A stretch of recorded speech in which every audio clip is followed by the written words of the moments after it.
കേരള ബ്ലാസ്റ്റേഴ്സുമായി ബന്ധപ്പെട്ട് പുറത്തേക്ക് വന്നിട്ടുണ്ടായിരുന്ന പല റൂമറുകളുടെയും അല്ലെങ്കിൽ എന്താ പറയുക പല വാർത്തകളുടെയും ഒരു സത്യാവസ്ഥ നിലവിൽ ആഷ് അലി എന്ന് പറയുന്ന റിപ്പോർട്ടർ നിലവിൽ വ്യക്തമാക്കുന്നുണ്ട്. അദ്ദേഹത്തിൻ്റെ റിപ്പോർട്ടിൽ നിന്നും പല ബ്ലാസ്റ്റേഴ്സുമായി പ്രചരിച്ച പല വാർത്തകളും ഇനി നടക്കുവാനായിട്ട് പോകുന്നില്ല എന്ന് ആരാധകർക്ക് ഏകദേശം തന്നെ മനസ്സിലാവുന്ന ഒരു സാഹചര്യത്തിലേക്ക് തന്നെയാണ് നീങ്ങുന്നത്. അതോടൊപ്പം തന്നെ അദ്ദേഹത്തിൻ്റെ റിപ്പോർട്ടിൽ നിന്ന് നമുക്ക് മനസ്സിലാകുന്ന വെച്ച് നോക്കുകയാണെന്നുണ്ടെങ്കിൽ ഈ വരുവാനായിട്ട് പോകുന്ന സമ്മറിൽ കേരള ബ്ലാസ്റ്റേഴ്സ് ഒരു ടോപ്പ് ഇന്ത്യൻ താരത്തെ, അതായത് ഇന്ത്യൻ അറ്റാക്കറെ ടീമിലേക്ക് എത്തിക്കുവാനായിട്ടുള്ള ശ്രമങ്ങൾ നടത്തുന്നു എന്ന് അദ്ദേഹം നമുക്ക് മനസ്സിലാക്കാൻ സാധിക്കുന്നുണ്ട്.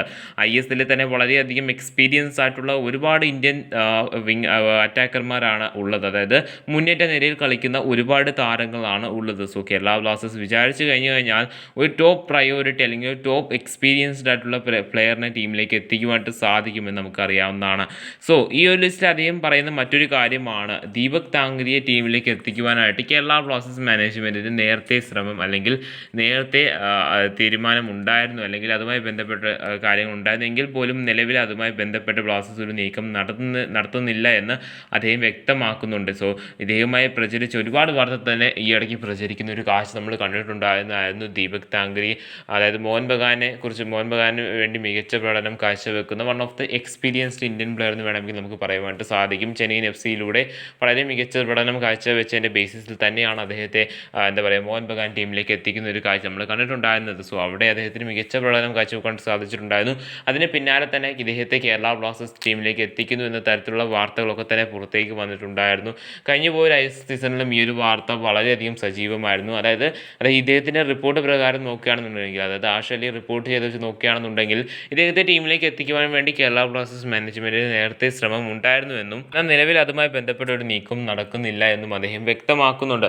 അതിൽ നിന്ന് നമുക്ക് മനസ്സിലാക്കാൻ പറ്റുന്ന ഒരു കാര്യമാണ്. സോ ഇനി ദീപക് താങ്കരി കേരള ബ്ലാസ്റ്റേഴ്സ് ടീമിലേക്ക് വരുവാനായിട്ടുള്ള സാധ്യതകൾ വളരെയധികം കുറവ് തന്നെയാണ്. ഈ ഒരു റിപ്പോർട്ടിൽ അദ്ദേഹം വ്യക്തമാക്കുന്ന മറ്റൊരു കാര്യമാണ് ഒരുപാട് ഇന്ത്യൻ താരങ്ങൾ അല്ലെങ്കിൽ ഒരുപാട് ടോപ്പ് പ്രയോറിറ്റീസിനെ വെച്ച് തന്നെ ഒരു കേരള ബ്ലാസ്റ്റേഴ്സ് ഒരു ലിസ്റ്റ് ക്രിയേറ്റ് ചെയ്തിട്ടുണ്ടായിരുന്നു. അതിൽ നിന്നും ഒരു മികച്ച താരത്തെ സൈൻ ചെയ്യാൻ വേണ്ടിയുള്ള ഒരു ലിസ്റ്റ് ക്രിയേറ്റ് ചെയ്തിട്ടുണ്ടായിരുന്നുവെന്നും അതിൽ ജിതിൻ MS, നമുക്ക് എല്ലാവർക്കും അറിയാം, മലയാളി താരമാണ് ഇദ്ദേഹം, മുൻ കേരള ബ്ലാസ്റ്റേഴ്സ് താരമാണ് ഇദ്ദേഹം. പക്ഷേ കേരള ബ്ലാസ്റ്റേഴ്സിന് വേണ്ടി അവസരങ്ങൾ ലഭിച്ചിട്ടില്ല എന്ന് നമുക്ക് എടുത്ത് പറയാൻ വേണ്ടി സാധിക്കുന്നതാണ്. സോ ജിതിൻ MS എന്ന് പറയുന്ന ഈ ഒരു താരത്തെ ടീമിലേക്ക് എത്തിക്കുവാൻ വേണ്ടി ബ്ലാസ്റ്റേഴ്സ് നിർമ്മിച്ച ആ ഒരു ലിസ്റ്റിലെ ടോപ്പ് പ്രയോറിറ്റി ആയിട്ട് ഇദ്ദേഹം ഉണ്ടായിരുന്നുവെന്നും എങ്കിൽ പോലും നോർത്ത് ഈസ്റ്റ് യുണൈറ്റഡ് FCയുമായിട്ട് ഇദ്ദേഹം സ്റ്റേ ചെയ്ത സാഹചര്യത്തിൽ കേരള ബ്ലാസ്റ്റേഴ്സുമായിട്ടുള്ള ആ ഒരു ഡീലും അവസാനിച്ചു എന്ന തരത്തിലും വാർത്തകൾ പുറത്ത് വരുന്നുണ്ട്, അല്ലെങ്കിൽ ഇദ്ദേഹം ആ ഒരു വാർത്ത റിപ്പോർട്ട് ചെയ്തിട്ടുണ്ട്. സോ ഇദ്ദേഹം ബ്ലാസ്റ്റേഴ്സിലേക്ക് വരുന്ന തരത്തിൽ കഴിഞ്ഞ സീസണിൽ റൂമർ അടിസ്ഥാനത്തിൽ വാർത്തകൾ പ്രചരിച്ചിട്ടുണ്ടായിരുന്നതാണ്. സോ ഇദ്ദേഹം റിപ്പോർട്ട് ചെയ്യുന്ന മറ്റൊരു കാര്യമാണ് ഒഡീഷ FCയുടെ ഒരു വിങ്ങറിനെ കേരള ബ്ലാസ്റ്റേഴ്സ് ടീം മാനേജ്മെൻറ്റ് ടീമിലേക്ക് എത്തിക്കുവാനായിട്ടുള്ള ശ്രമങ്ങൾ നടത്തുന്നു എന്നുള്ളത്. നമുക്ക് എല്ലാവർക്കും അറിയാം, ഒഡീഷ FCയിൽ ഒരുപാട് മികച്ച ഇന്ത്യൻ താരങ്ങൾ തന്നെയാണുള്ളത്. എടുത്തു പറയുകയാണെന്നുണ്ടെങ്കിൽ വിങ്ങർമാരുടെ പൊസിഷനിൽ ഐസക് റാൾട്ടെ തുടങ്ങിയ താരങ്ങളുണ്ട്.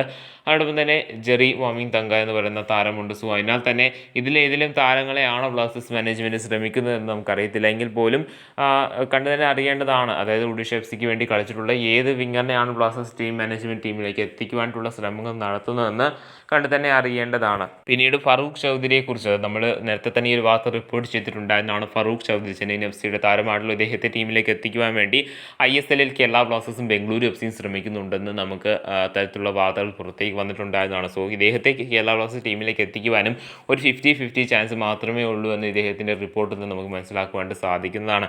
അതോടൊപ്പം തന്നെ ഒരു കേരള ബ്ലാസ്റ്റേഴ്സ് ആരാധകരെ സർപ്രൈസ് ആക്കാൻ പറ്റുന്ന ഒരു ഏറ്റവും മികച്ച ഒരു അപ്ഡേറ്റിൻ്റെ ഇനീഷ്യൽ സ്റ്റേജിൽ ഉണ്ട് എന്നും അത് കുറച്ചും കൂടി സക്സസ് ആവാൻ സാധ്യത ഉണ്ടെങ്കിൽ അത് റിപ്പോർട്ട് ചെയ്യാമെന്ന തരത്തിലും അദ്ദേഹം അദ്ദേഹത്തിൻ്റെ ആ ഒരു റിപ്പോർട്ടിൽ അദ്ദേഹം വ്യക്തമാക്കുന്നുണ്ട്. സോ കണ്ടു തന്നെ അറിയേണ്ടതാണ് കേരള ബ്ലാസ്റ്റേഴ്സുമായി ബന്ധപ്പെട്ടുള്ള ഇതേപോലുള്ള അപ്ഡേറ്റുകൾ പുറത്തേക്ക് വരുന്ന സാഹചര്യത്തിൽ എന്തായിരിക്കും ആ ഒരു അപ്ഡേറ്റ് എന്നുള്ളതൊക്കെ തന്നെ. സോ